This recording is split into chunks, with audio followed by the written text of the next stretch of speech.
High নমস্কার বন্ধুরা, সবাই কেমন আছো? আশা করি সবাই ভালো আছো আর সুস্থ আছো। আমিও তোমাদের ভালোবাসায় অনেক অনেক ভালো আছি। আমার চ্যানেলের নতুন আরও একটা ভিডিওতে তোমাদের অনেক অনেক স্বাগত। চলে এলাম একটা নতুন ধামাকাদার ভিডিও নিয়ে, দেখতে থাকো, আশা করি তোমাদের ভালো লাগবে।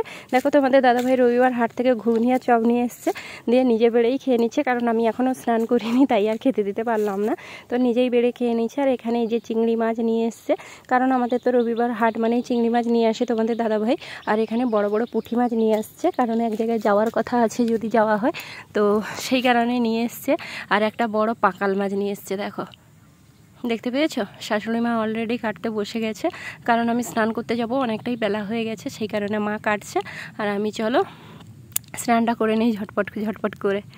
তো মা মাছগুলো কেটে নিক, আমি স্নান টান করে একেবারে রান্নাঘরে চলে এসেছি। আর খুব গরম, এদিকে প্রচণ্ড ধোঁয়া হচ্ছে, জানি না এই ধোঁয়াটা কবে কাটবে, এত ধোঁয়ার মধ্যে রান্না করা যায় বলো। আর এখানে এই যে শুশনি শাক কেটেছি, ভাজা করব, তোমাদের দাদাভাই নিয়ে এসছে। আর এখন বর্ষাকালে আমি শাক খেতে যাই না, কিন্তু তোমাদের দাদাভাই প্রচুর শাক খেতে যায়। আর এখানে খসলা শাক কেটেছি, খসলা শাককে একটু মাখো মাখো করে টক করব বলে। সব সময় তো চচ্চড়ি খাওয়া হয়, এক আধ দিন টক খেতেও ভীষণ ভালো লাগে। আর আজকে ঘন্ট করব না। আর এখানে পুঁটি মাছ চিংড়ি মাছ আছে, ভাজা করব, টক করব।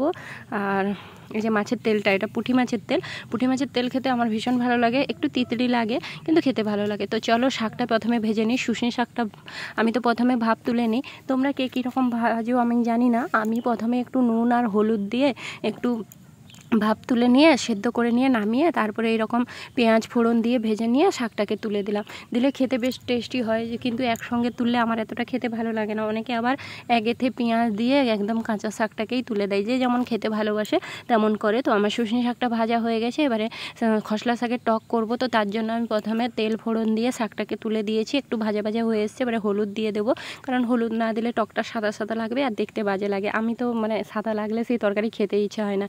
আর এই যে ফুল আমসিগুলো ছিল বাড়িতেও, যখন ছোট ছোট আম ছিল, এই আমসিগুলো করে রাখা হয়েছে, সেগুলো দিয়ে দিলাম, কারণ এগুলোতে বেশ সুন্দর টেস্টি হয়, শাকের টকটক খেতে ভীষণ ভালো লাগে এরকমে।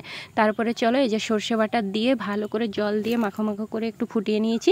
আমার রান্না শাকের টক কমপ্লিট হয়ে গেল। এবারে করব চিংড়ি মাছের তেল ঝাল। আর চিংড়ি মাছের তেল ঝালটা আজকে একেবারেই অন্যরকমভাবে করলাম। প্রথমে পেঁয়াজ দিয়েছি, তার উপরে চিংড়ি মাছ দিয়ে দিয়েছি। আর চিংড়ি মাছটাকে আলাদা করে ভাজিনি, কারণ আলাদা করে ভাজতে গেলে আবার অনেকটা সময় লেগে যাবে, তাই ভাবলাম একেবারে তুলে দেওয়া। চিংড়ি মাছ তো এমনিতেই ভাঙে না, সেই জন্য কী করেছি, একেবারে পেঁয়াজের উপরে চিংড়ি মাছগুলোকে দিয়ে নাড়াচাড়া করছি, তাতে মাছটাও ভাজা হয়ে যাবে আর আমার পেঁয়াজটাও ভাজা হয়ে যাবে একের সঙ্গে, যাতে তাড়াতাড়ি মানুষের সময় বাঁচানোর কথা। এবারে হলুদ গুঁড়ি লঙ্কা গুঁড়ি দিয়ে ভালো করে কষিয়ে সর্ষে বাটা দিয়ে দেবো। কারণ পুঁটি মাছগুলো ভেজে রেখে দেবো, কারণ কিছুগুলো বাড়িতে থাকবে আর এক জায়গার কথা আছে, কোথায় যাবো সেটা পরের ভিডিওতে তোমরা জানতে পারবে। তো এই ভিডিওতে জেনে রাখো যে কোথাও যাচ্ছি আজকে, এই জন্য একটু তাড়াহুড়োতে আছি আর মনটা খুব আনন্দ আছে। তো আমার কষানো হয়ে গেছে, এবার একটু সর্ষে বাটাটা দিয়ে দেবো। আমরা তো এরকম তেল ঝাল করে খাই, আর মালাইকারি এত নারকেল টালকেল সত্যি কথা বলতে কি এত গ্রামের দিকে আনা হয় না। যদি কেউ লোক টোক আসে আলাদা ব্যাপার, এত পোস্ত টোস্ত দেওয়া হয় না। আমরা সর্ষে বাটাটাকেই মালাইকারির রূপ দিয়ে রান্না করে নিই, কিছু করার থাকে না বন্ধুরা, তোমরা সেটা খারাপ ভাবতে পারো। এই দেখো মাখো মাখো আমার রান্না হয়ে গেছে এখানে, আর খুব দেখতেও ভালো লাগছে। আমার সমস্ত রান্না কমপ্লিট। আর এটাকে আবার কোনো তরকারি ভেবো না, এটা কড়া ধুয়ে জল রেখেছিলাম, একটু স্কিপ করে যাও। এই যে আমার চিংড়ি মাছের তেল ঝাল রান্না করা হয়ে গেছে। দেখতে কেমন লাগছে তোমরা বলো তো কমেন্টে। অনেক কষ্ট করে রান্না করি, আর শর্টে খাটে রান্না করলাম। এখানে করলাম খসলা শাকের টক করেছি, এই যে দেখো, এই যে তেল ঝালটা রেখে দিলাম। আর শুশনি শাকের ভাজা করেছি, আর আজকে কোনো তরকারি করিনি, কারণ দেরি হয়ে যাচ্ছে, আরও ব্যাগটা গোছাতে হবে সেই কারণে। আর এখানে পুঁটি মাছগুলো আছে, ভাজবো এগুলো, ভাজা করে, যেহেতু এখন খাবো না, নিয়ে যাব আর বাড়িতে থাকবে, সেই কারণে আলাদাভাবে ভাজলাম। আর তরকারিটা আগে করে নিলাম যদি কেউ খেতে চায়, সেই কারণে। তো এখানে মাছগুলো ভাজতে বসিয়ে দিয়ে দেখো, মাছ ভাজতে বসিয়ে গায়ে তেল ঠিক রেখেছে, তার জন্য এই যে মুখ মুছে যে করলাম। প্রচণ্ড গরম বন্ধুরা, এত রোদ বেরিয়েছে, জানি না বিকেলে বৃষ্টি হবে কিনা। বৃষ্টি যদি হয় তাহলে তো অবস্থা খারাপ, ভিজে যাব পুরোটা, যেহেতু বাইকে যাব। আর এখন তো বৃষ্টি কখন হবে না হবে কোনো বোঝার উপায় নেই। আর আজকে এই রোদের জন্য এত গরম কি আর বলবো।